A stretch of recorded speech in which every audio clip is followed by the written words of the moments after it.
Trading days, February 22nd, 2015. We'll look at the daily chart of the SP 500, and here's the symmetrical triangle we were looking at last week. So we're saying now that this is a primary cycle low,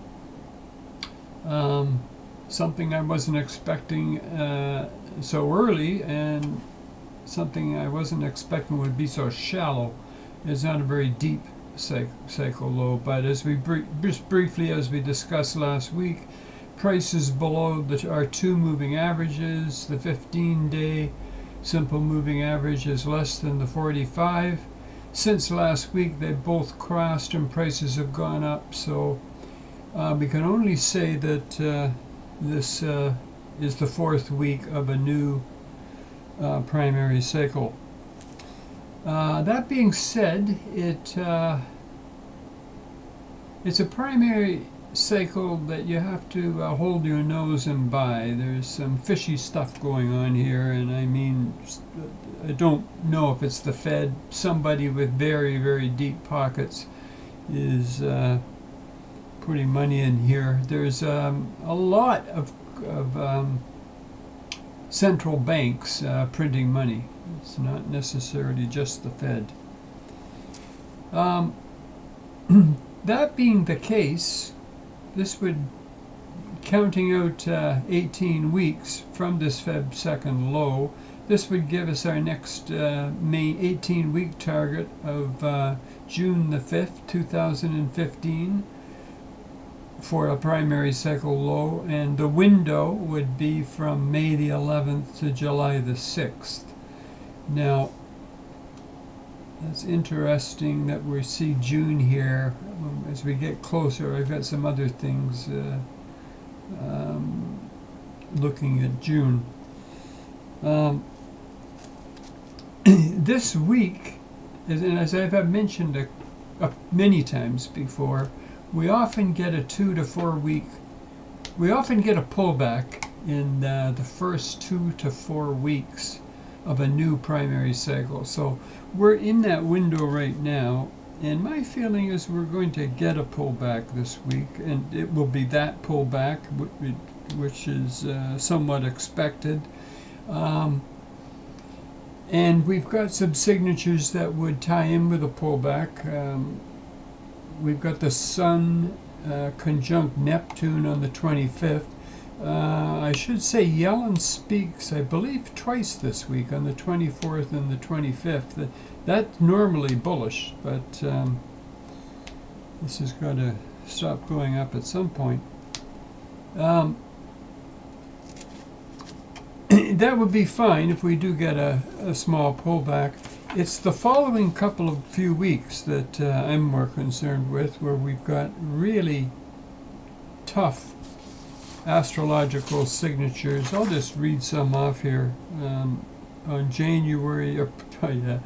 March the 3rd, we've got this fairly long-term Jupiter trine Uranus geocentric aspect. At the same day, we've got Mercury, I call it a shadow date.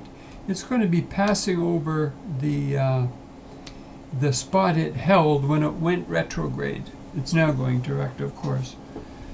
And that can cause a change in trend. The waxing trine there of Jupiter, between Jupiter and Uranus, that has a history of being around large swings.